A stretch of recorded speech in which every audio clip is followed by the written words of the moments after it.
dibilang kecewa ke Sumatera Barat, saya bilang tadi sangat. Saya menginisiasi dalam tanda kutip gerakan seperti itu. Ya karena melihat itu udah pecah benak Anda kan. Udah nggak tentu mau kita sebut lagi, nggak dapat akal kita lagi. Jadi bubarkan aja lah Sumbar ini. Ini mudah mati gaya akut ini. Ya. Kalau udah stadium di penyakit, ini udah stadium 4. Sumbar itu penyakitnya itu udah stadium 4. Jadi ya bubarkan saja. Bubar keterbelakangan kita saat ini. Sumbar itu pertumbuhan ekonominya rendah, PE-nya rendah. Tahun 2020 setelah Covid agak mereda, senior kita Bang Khairul Jasmi itu menantang sebuah gerakan, ayo dong kita kejar PE ini 6% atau berapa persen misalnya? 7% lah misalnya gitu. Sampai sekarang nggak terkejar. Indeks pembangunan manusia Sumatera Barat itu rendah, ya kan gitu. Koordinasi antar kepala daerah, lintas kepala daerah, mungkin komunikasinya tidak terlalu bagus. Entah karena mereka beda partai, beda kepentingan, beda cara pandang tentang jadi kepala daerah, saya nggak tahu. Itu belum kita dalami. Koordinasi dan supervisi dari kepala daerah di atasnya, gubernur, ke kabupaten kota juga tidak terlalu bagus. Kemudian kita melihat ya itu tadi, Sumatera Barat ini udah, kalau kita sebut tidak bergerak, tidak berangsur, ya istilah kami kalau di geng Tanco itu ya mati gaya. Top 100 channel emang tukang otak paten. Assalamualaikum warahmatullahi wabarakatuh. Selamat malam pemirsa di seluruh dunia. Top 100 channel kembali hadir malam ini dengan membahas topik yang lain pula dari sebelum-sebelumnya. Hadir di malam ini seorang yang antagonis kalau saya nilai, kalau saya lihat, tapi di balik antagonisnya itu ada sebuah kekuatan untuk melakukan kebaikan bagi orang banyak. Amin. Dia saya kenal sebagai jurnalis dulunya, keluar masuk berapa banyak media, kemudian bertahan hidup di ibu kota dan pernah menjadi tim think tanknya RI yang ke-6 ya, Susilo Bambang Yudhoyono. Dan lalu dia adalah selebgram, dia adalah pedagang rupa-rupa, dia adalah ketua geng Tanco Indonesia. Dan di top 100 WhatsApp grup top 100 dia juga sudah sering keluar masuk grup itu. Ada yang di remove, ada yang cabut sendiri, nggak tahu saya apa masalahnya.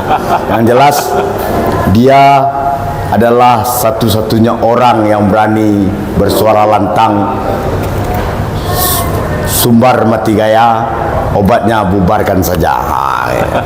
Mati gaya, bubarkan saja. Tapi sebelum itu tentu di top 100 sendiri banyak yang pro kontra terkait dengan tagline bubarkan itu, bubarkan Sumbar itu. Karena walau bagaimanapun Sumatera Barat ini, terutama bagi saya yang host, Sumatera Barat ini adalah negeri yang terindah. Jadi mungkin kita bisa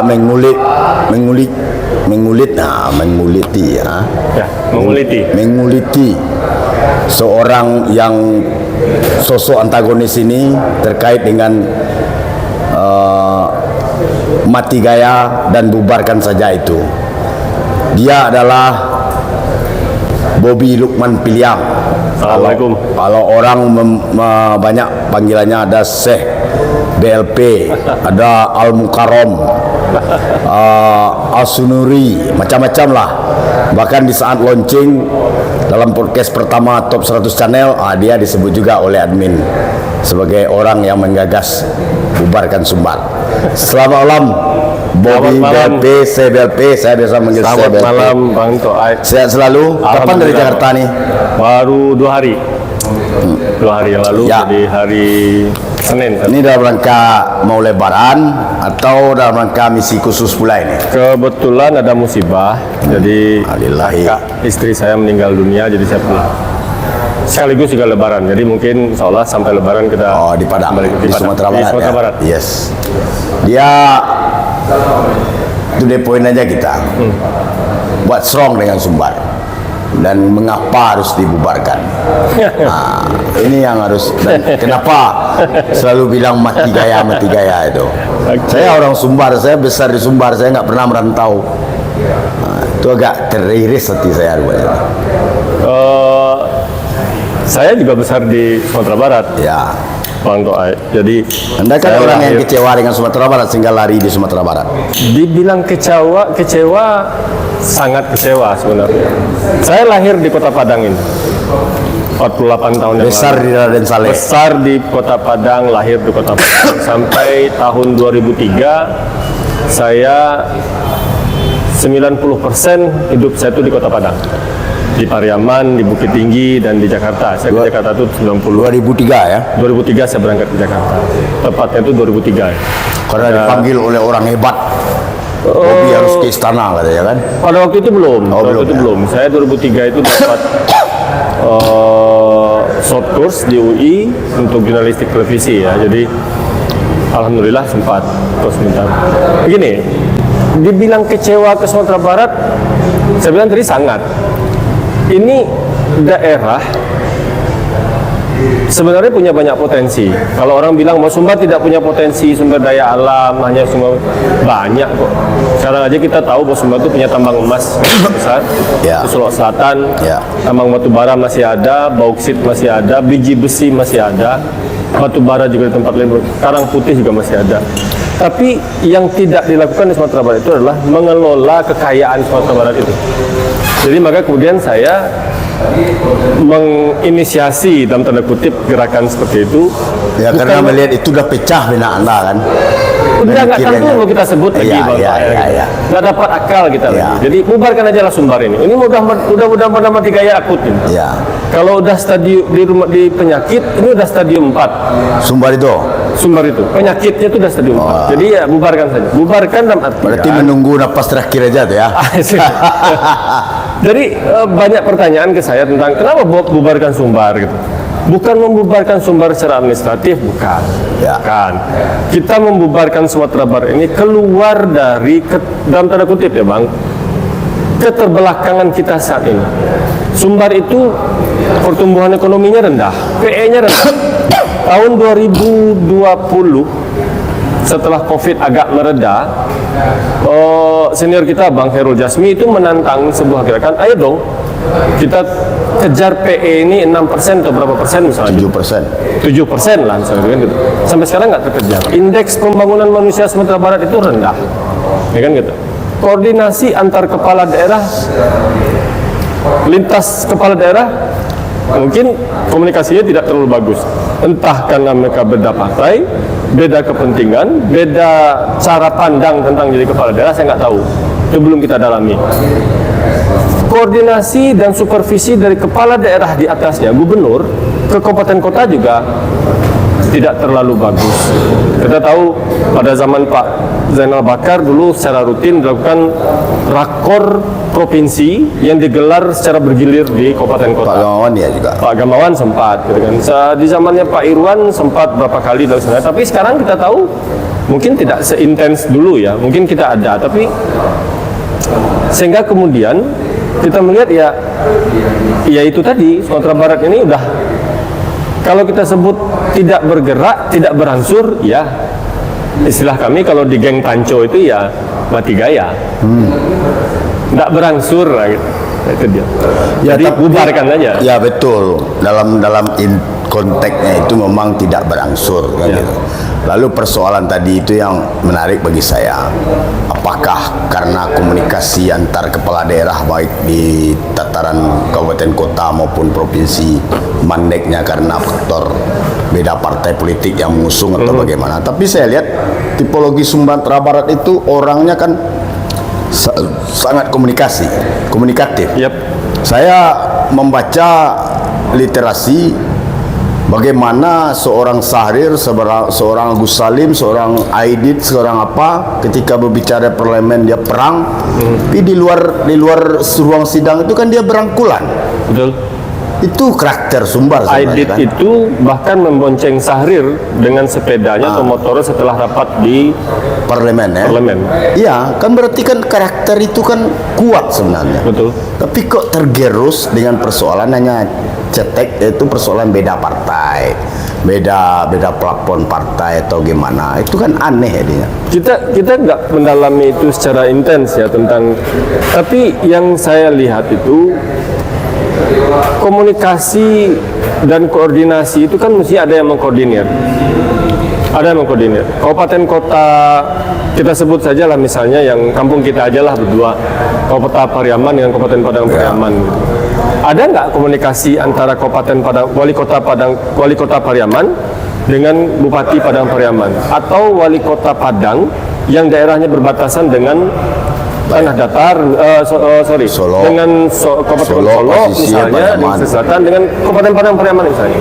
Sejauh mana kemudian terjadi sebuah dialog-dialog yang dilakukan secara bersama-sama, intens, untuk membahas persoalan-persoalan di lingkaran daerah itu. Misalnya, kita bicara soal jalur transportasi saja, ya kan gitu. Bagaimana kemudian pemerintah Kota Padang dan pemerintah Kabupaten Padang Pariaman, misalkan yang daerahnya dilalui oleh jalan nasional, lalu kemudian ada jalan provinsi di situ yang kemudian juga ada menjadi semacam daerah pertemuan. Bagaimana kemudian kedua daerah ini bersama-sama, oh ini daerah ini mesti kita perbatasan ini harus kita, ini menjadi kewenangan Kota Padang, ini kewenangan Kabupaten Padang Pariaman misalnya. Nah, sejauh mana kemudian hal itu terkomunikasikan di antara sesama kepala daerah ini, plus kemudian bagaimana koordinasinya atau supervisinya dari pemerintah di atasnya, dan provinsi ya, provinsi seperti itu. Itu dia poin aja, Bung BLP melihat ini tidak jalan kan, tidak Saya terjadi kan. Tidak, kalau dibilang tidak jalan mungkin ada ya, tapi mungkin tidak terorkestrasi dengan baik. Ya, saya kira konteks krusial tidak jalan komunikasi itu. Tidak jalan. Dalam case-case yang krusial tidak jalan. Bisa jadi. Ya, Hingga kan? kemudian kita lihat hari ini seperti yang Ya, bisa jadi secara karena secara- bencana aja terjadi komunikasi, kan itu aja. Pun kalau misal bencana kan itu sifatnya ya situasional kan. Ya, Kalau ada bencana baru kemudian oh ya di ini dari sini enggak. Tapi sejauh ini kan tidak ada. Saya tidak melihat itu. Bahwa apakah kemudian orang bilang ada pendapat dari satu orang tokoh masyarakat Kota Padang, kita sebutlah namanya, senior kita juga. Bobi udah berapa lama nggak pulang kampung? Saya bilang saya setiap 2 minggu pulang kampung dari Jakarta. Lewat darat malah bawa mobil sendiri gitu kan gitu. Atau lewat laut udara juga ada. Bukan tidak ada, bukan tidak saya tidak pulang kampung. Saya tahu kok di kampung itu seperti apa. Di Pariaman aja, di kampung kita di Sikucur aja misalnya, ya kan gitu. Di Kota Padang ini aja misalnya, saya pernah bilang itu ke senior kita itu. Saya sebut aja namanya nantilah gitu. Di depan rumah dinas wali kota saja, rumputnya itu tidak bisa dibereskan. Ya kan gitu. Di perbatasan, di sepanjang jalan perbatasan Kota Padang dengan Kabupaten Padang Pariaman itu, membereskan parkir saja nggak bisa. ya, tapi hanya dengan faktor yang gituin yang bro lihat, lalu muncul istilah mati gaya, bubarkan Sumbar, kan terlalu cetek gitu. Oh tidak Ide bang, kayak gitu. itu terakumulasi Oh. dari semua. Saya kan saya tadi bilang bahwa saya dalam perjalanan dari Padang ke Jakarta, Jakarta ke Padang kan kadang-kadang lewat darat. Ada berapa banyak infrastruktur dasar Sumatera Barat itu yang menjadi kewenangan provinsi atau kewenangan kabupaten kota yang tidak terselesaikan. Misalnya saja, saya berjalan dari Kabupaten Sijunjung melewati Morobodi ke Tanjung Ampalu, terus sampai ke Setangkai, lalu kemudian Saruaso, lalu kemudian sampai ke perbatasan Agam. Itu kayak bukan naik mobil kita, udah kayak naik perahu, ombaknya gitu. Ya, Padahal itu kan kewenangan provinsi itu. Saya pernah berapa kali posting di grup top 100 kan pernah saya posting. Ini gubernur nggak ada ya di Sumatera Barat ini, kok jalan provinsi ini nggak bisa dijalan? Bisa jadi dia sudah beralih jadi jalan Atau nasional. jangan-jangan Pak Gubernur nggak pernah lewat situ, jangan-jangan? Karena lah, Pak Gubernur kita itu orangnya pulang kalam pulang kalam. Ya pakai kalam pulang kalam, makanya dia tidak lihat jalan itu pada siang hari. Mobilnya itu speknya tinggi daripada spek Bobby. Jadi nggak terasa gelombang jalan. Ya kalau kita pakai mobil jenis Avanza kan terasa bang. Iya, kalau beliau kan enggak. Dia Mobilnya Pajero, Mobilnya dia Pajero. Fortuner, dia. Nah itu. Tapi kan kasihan orang-orang kayak kita yang pakai mobil iya. Avanza ini. Nah, ini Pajero persoalan. level low cost ini kan gitu. Nah itu yang sebenarnya jadi akumulasi dari ketidakpuasan terhadap situasi-situasi di Sumatera Barat itu. Kemudian kita bicara lagi soal kehidupan sosial masyarakat. Ya maaf lah, abang lihat sendiri berapa kali sih kemudian menjadi viral di berita nasional ada persoalan-persoalan penyakit masyarakat di Sumatera Barat. Kemana sih pemerintah daerah kita? Yang semestinya ini menjadi tugas mereka, pemerintah daerah loh bang ya, bukan orangnya ya, pemerintah daerah dan satu kesatuan unit, kemudian mengatasi persoalan itu.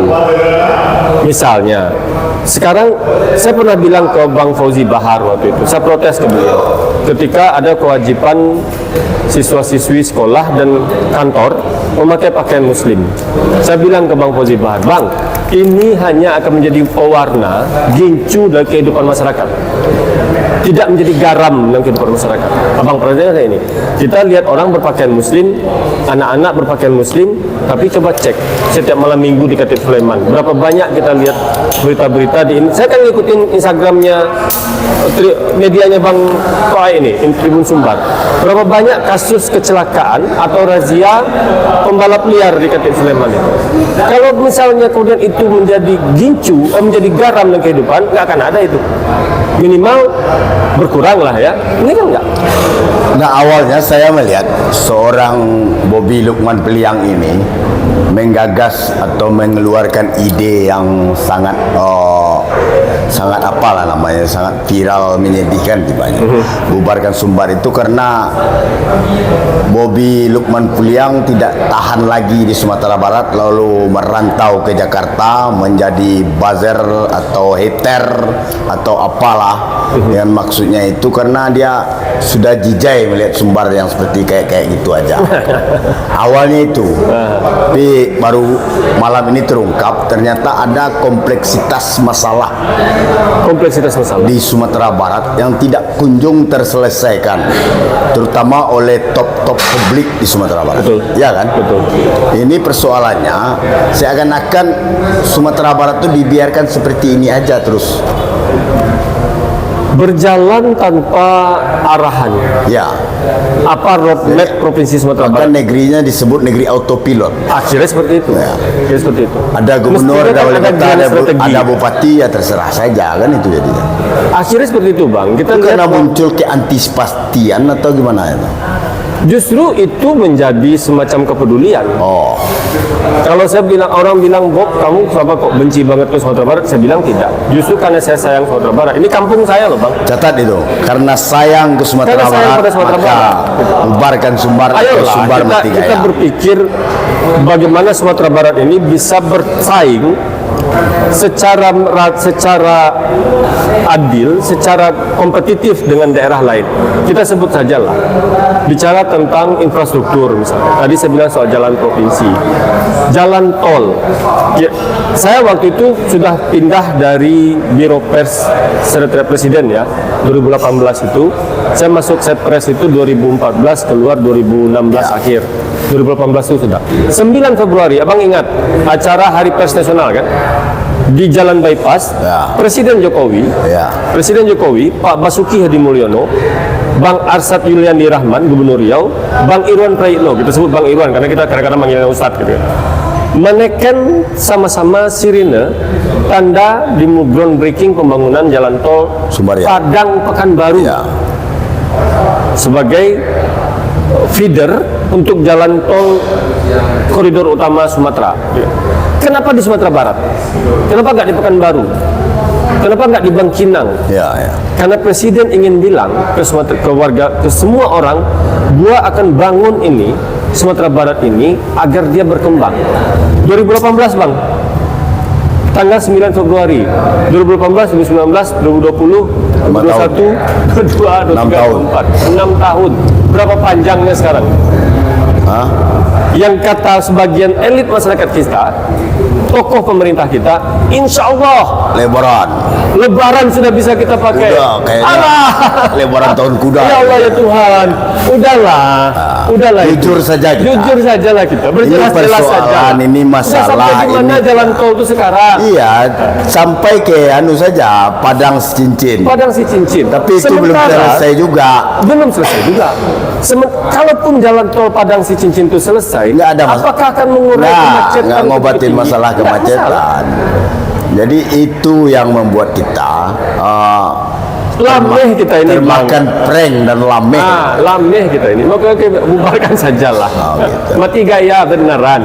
Nah, mungkin ada obat. Ya, mungkin ini di step terakhir mungkin ini. Ketika bubarkan saja mati gaya itu viral, lalu ada enggak obat lain untuk Sumatera Barat ini? Ini terkait dengan ini isu suksesi ini. Ya, tahun pilkada ini. Kalau dibawa ke kontestasi pilkada atau suksesi kepemimpinan Sumatera daerah ya, sebenarnya tahun 2021 saya sudah bicara dengan beberapa banyak kepala-kepala daerah yang kebetulan memang kenal. Daeka di Tanah Datar, Ricci wakilnya saya kenal baik gitu kan gitu. Pak Dery Asra, lalu kemudian Bang Acia Sohatribur, dan saya sudah sampaikan Bang Beni Utama, ada beberapa yang kita kenal. Saya bilang gini, kepala daerah yang dilantik tahun 2021 ini efektif bekerja itu tahun 2022. Kenapa? Dia dilantik Februari 2021. Ketika dia dilantik, APBD-nya sudah disahkan, sudah berjalan, maka dia akan bisa bermain di APBD perubahan di bulan semester kedua, Juni atau Agustus misalnya, APBD perubahan, dan dia baru bisa menyusun anggaran yang sesuai dengan visi misi itu di tahun 2022. 2023, abang lihat sendiri, sebagian besar kepala daerah kita itu semuanya ketua partai. Pak Mahyildi ketua DPW PKS, Pak Henry Sapta ketua DPD PAN, Pak Eka Putra bendahara Partai Golkar, Pak Khairunas Demokrat, Pak Khairunas ketua DPD Golkar Sumbar, Pak Sohatribur ketua PAN Padang Pariaman, Pak Herman Sapar ketua Gerindra Kota Bukit Tinggi. Siapa lagi? Pak Beni Utama ketua Golkar juga. Pak Efiar Diasda PAN. Pak Sultan Rizka pengurus PDIP Sumbar. Jadi kalau misalnya tidak tahun 2022 itu kesempatan emasnya mereka untuk bekerja untuk Sumatera Barat. 2023 karena kepemimpinan partai, mereka pasti mikirin partai, pileg kan? Mikir jadi menyusun DCT, DCS, konsolidasi partainya. 2024 ini kan pilkada. Mereka konsolidasi lagi untuk maju terpilih yang incumbent atau yang mau naik tingkat atau yang pindah jalur menjadi wakil rakyat misalnya gitu. Nah, saya bilang gini, jadi kesempatan itu tahun 2022, ayolah kita lakukan. Tapi kan dalam tanda kutip alhamdulillah tidak ada perubahan kan. Ada berapa banyak sih infrastruktur yang dibangun sepanjang tahun 2021 ke 2024 awal ini. Ini Maret kan kita. Tahapan pilkada sudah kita mulai. Sudah berapa banyak? Kalau kita hitung persentasenya, mau bicara sejelek-jeleknya pemerintahan terdahulu, ada juga yang dibangun. Ya, tapi artinya tahun pilkada ini tahun pacet bagi seorang politik yang kebetulan adalah banyak di kepala-kepala daerah Sumatera Barat. Ya, obatnya bagi saya ya melakukan perubahan itu. Jadi bubarkan itu, ya bubarkanlah Sumbar yang hari ini, yang mati gaya ini. Bukan bubarkan secara administratif, Bang, mati masuk penjara saya nanti. Ya kan? Subversif ini kan. Tapi ayo kita keluar dari keterbelakangan dalam tanda kutip Sumatera Barat hari ini yang infrastrukturnya rusak berat, yang masyarakatnya keterbelakangan itu karena tidak bisa mengikuti gaya provinsi dan nasional. Tidak bisa menyamakan.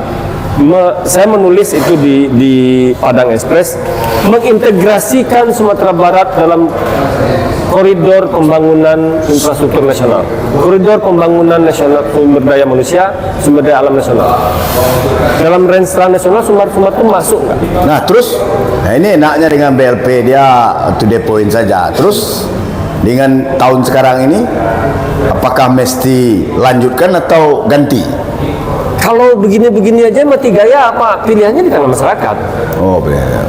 Masyarakat mau. Tapi masyarakat enjoy dengan Mati Gaya gimana? Nah, tugas kita. Oh. Tugas kita untuk membangunkan masyarakat yang enjoy Mati Gaya ini, menyadarkan mereka, ayo dong kita lakukan perubahan di Sumatera Barat. Ya perubahannya ganti Meldi misalnya. Ya, kita nggak bilang ganti orangnya kan Bang, tapi mengganti mindsetnya. Kalau mengganti mindsetnya, ya ganti orangnya tadi.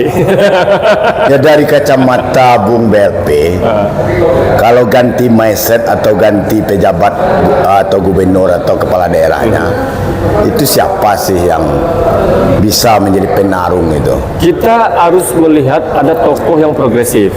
Kita tidak bicara nama loh Bang. Saya justru Mati Gaya dengan para tokoh progresif itu. Banyak tokoh di Sumbar ini yang ngomongnya hebat di WhatsApp grup, di Suramana maju, di Suramajunya ini terpancar ke Jamban. Nah itu yang saya herankan itu. Ya, saya kira ada banyak. Yang muda-muda kayak Pak Sultan Rizka kan cukup progresif. Ya kalau Sulika progresif, Rizka cukup progresif. tapi kekuatan politiknya lemah. Dia punya ya kalau sekarang mungkin agak melemah karena beliau PDIP kan. PDIP tidak lagi menjadi the ruling Ada yang party. seksi dibahas di top 100 sekarang ini gimana? Ya, Ada seorang OTW katanya. Itu mampu nggak mengalahkan hegemoni politiknya seorang petahana? saya kira harus ada Waktu berjalan terus nih. Waktu berjalan terus, betul. November. Ada banyak yang kemudian diam-diam dalam tanda kutip declare maju jadi gubernur ya kan gitu. Pak Fadli Amran balihonya udah beredar di mana-mana. Ya. Pak Epie Hasda dengan OTW Sumbarnya gitu kan. Lalu kemudian muncul tokoh-tokoh dari perantau. Dulu sempat disebut mendiang Pak Denny Munardo. Tapi kan kita nggak tahu Kadarullah dia dipanggil yang Maha Kuasa. Muncul lagi nama Pak Boy Rafli Ahmad. So, teman kita Bung Tuefli bahkan mengundang khusus kan, pulanglah jenderal dengan kalimatnya seperti itu. Di dalam provinsi Sumatera Barat sendiri juga muncul nama misalnya Andre Rosiade di kadang-kadang. Kita nggak tahu nih Andre ini mau maju gubernur atau tidak. Gitu. Pak Epie Hasda ini OTW Sumbarnya ini serius atau tidak? OTW Sumbarnya atau Sumbar mana nih? Dia dari Sumbar loh. Ini yang terbaru itu Wako Saya udah lihat dia pakai motor. Eko Salbar ada juga. Bang Eko Salbar, gitu kan, OTW juga kan gitu. Bang Eko Salbar ini OTW Sumbar, OTW Padang atau OTW Pakumu nih. Gitu. Tapi gini, kita jangan menyebut nama orangnya lah, karena pasti akan menimbulkan semacam perdebatannya nggak akan habis-habis. Tapi kriteria itu apa? Orang yang progresif membangun Sumatera Barat, orang yang punya waktu untuk membangun Sumatera Barat dengan idenya, dengan visinya, dengan yang punya misi yang bagus, dan dia punya koneksi yang baik. Sehingga 5 tahun lagi Sumatera Barat ini tidak Mati Gaya atau Bangun dari berubah. Mati Gayanya ini. Nah, Jadi kalau kita bilang ini pingsan Sumatera Barat ini, disadarkan dia. ini nak pingsan Sumatera Barat ini udah mati benar. suri ini. Nah itu yang perlu kita pikirkan. Nah orang-orang ini yang harus kita. Jadi saya pernah usulkan, ayolah kita di top 100 itu kita bikin konvensi aja, konvensi informal kan. Kita cari calon gubernur, calon pemimpin Sumatera Barat periode 2024-2029. Kalau mohon maaf, ini mungkin timnya Pak Mahyildi menurut kita sebut nama juga akhirnya. Pak Mahyildi mau kita lanjutkan atau kita hentikan? Ya enggak. Atau kita tidak pilih lagi? Kalau lanjutkan Pak Meldi, berarti tagline-nya Pilpres itu nggak ada di Sumbar. Ada. Hah? Di Sumatera Barat ini yang paling menang kan perubahan. Iya. Digosong oleh Pak Anies Baswedan. Iya. Salah satu yang mengosong itu kan PKS. Iya. Ya PKS juga harus beranilah koreksi. Seperti ini. Ini saran juga. Ini saran, bukan juga. untuk- justifikasi. kan? Jangan bilang bahwa saya nggak ada persoalan. Nggak ada persoalan kita Nggak ada. sama Pak Mahyildi, Saya dengan sama Pak PKS. Mahyildi itu bahkan ketika mendiang Pak Muhtar Naim masih hidup, kami berdua itu ngurusin Pak Muhtar Naim itu. Ya kan? Hubungan kami juga tetap baik. Saya dengan Pak Mahyildi juga ada beberapa kali pertemuan. Orang tuanya waktu itu ayahnya dirawat di rumah sakit, saya datang gitu kan gitu. Dan semacam. Tapi yang kita butuhkan itu adalah kalau sekiranya ada yang lebih baik, why not Bang? Ya, saya kunci ini. Kuncinya gini.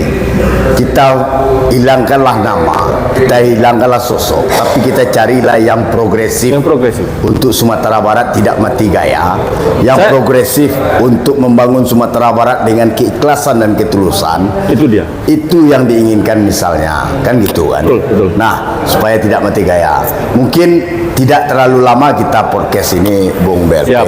Saya ingin konkret aja dalam closing statement Anda malam ini. Sumbar itu mati gaya, bubarkan, obatnya apa? Itu aja closing. Obatnya menyadarkan masyarakat bahwa Sumbar itu punya banyak potensi. Ya, Kita memberikan semacam pengetahuan yang lebih kuat pada masyarakat, penguatan pada masyarakat, membuka cakrawala berpikir masyarakat bahwa Sumatera Barat itu punya banyak potensi.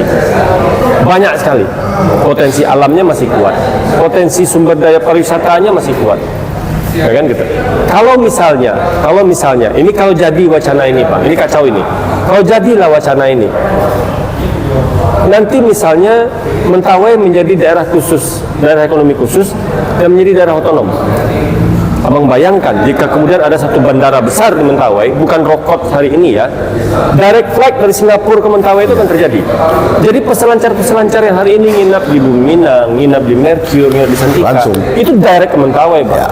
Itu satu.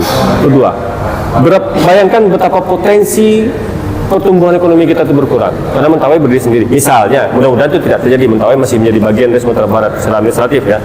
Kemudian kalau ini juga terjadi nih, kemarin abang pernah baca juga, Damasraya, Solok Selatan, Sejunjung mau bergabung dengan Kerinci. Bangko, Tebo, Kerinci dan sedikit Sorolangun atau Morobungo ya gitu. Hilanglah kita itu. Nah, kembali ke pembangunan infrastruktur ini. Jadi menyadarkan masyarakat bahwa yang kita butuhkan itu adalah seorang pemimpin yang berpikir untuk pembangunan Sumatera Barat secara keseluruhan, yang menjadikan Sumatera Barat itu menjadi bagian dari pembangunan, dari rencana strategis pembangunan nasional. Kita nggak bicara soal Andre Rosiade punya anaknya Pak Prabowo, nggak ada soal itu, ya kan? Pak Mahyildi anaknya siapa, Pak Boy Rafli, Pak segala macam penting bagi kita. Tapi siapa yang bisa membawa perubahan bagi Sumatera Barat, itu yang kita minta menjadi Sumatera Barat. Kalau membangunkan Sumatera Barat dari mati gaya itu membangunkan menghentikan inisiasi pembubaran.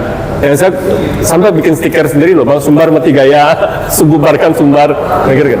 Jadi jangan dikira saya membubarkan Sumbar itu membubarkan suasana administratif, tidak ditangkap polisi saya nanti. Ini subversif ini kan gitu. Tidak seperti itu. Tapi keluar dari keterbelakangan pembangunan, keluar dari keterbelakangan kemunduran infrastruktur kita hari ini, kemunduran kehidupan sosial kita hari ini. Banyak persoalan di Sumatera ini mesti dibenahi, Bang. Persoalan sosial, persoalan kehidupan bermasyarakat, akar budaya kita, etos kerja kita, effort kita untuk membangun kampung ini. Itu yang harus dirubah. Oke. Nah, kalau Pak Abang bilang tadi, PKS partainya Pak Mahyildi, kita bicara sebut nama, tapi bukan Pak Mahyildinya, mohon maaf nih Ustadz, gitu kan gitu. Mengusung tagline perubahan dengan Anies Baswedan, ya rubahlah Sumatera Barat ini. Sedap, rubahlah Sumatera Barat. Nah, kan Supaya nggak dibubarkan. Sumatera Barat itu adalah negeri kaya di laut dan kaya di gunung. Begitu benar lah. Inilah luar biasanya Sumatera Barat. Kalau kata-kata orang bijak, ketika orang Yahudi dulu kala salah melihat kompas, harusnya dia kompasnya ke arah Sumatera Barat sebenarnya. Sekarang kalau tiap untuk merapi dulu, Mungkin itu, dan ini bukan sebuah pembenaran yang absurd, tapi ini adalah bagian dari autokritik, bagian dari masukan kecintaan kita pada pencerahan dari seorang BLP yang sangat-sangat cinta Sumatera Barat, sehingga dengan kecintaannya itu berujung kepada Sumbar mati gaya hari ini, bubarkan Sumbar. Semoga ini menjadi sebuah referensi bagi pemirsa Top 100 Channel dimanapun berada. Kita akhiri podcast malam ini bersama Bung BLP Bobi Lukman Peliang, Syekh Sinuri ya. Sikucuri. Orang Sikucur dia, orang Piaman juga. Assalamualaikum warahmatullahi wabarakatuh. Waalaikumsalam warahmatullahi wabarakatuh. Mantap.